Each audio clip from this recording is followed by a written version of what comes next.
Are Smash Party notifications distracting you, or maybe you're missing out on important updates? Don't worry, I'll show you how to manage them in just a few steps. Hey everyone, welcome to Make Gaming Easy. In today's video, I'll be showing you how to turn on or turn off notifications of Smash Party. So without any further ado, let's get started. First of all, open the Settings app on your device.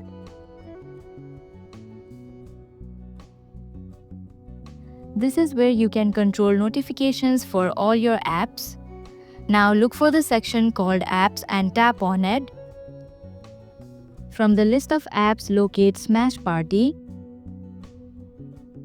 Once you open the Smash Party app settings, look for the notifications option and tap on it. Here you see a switch or toggle in order to turn on or turn off the notification.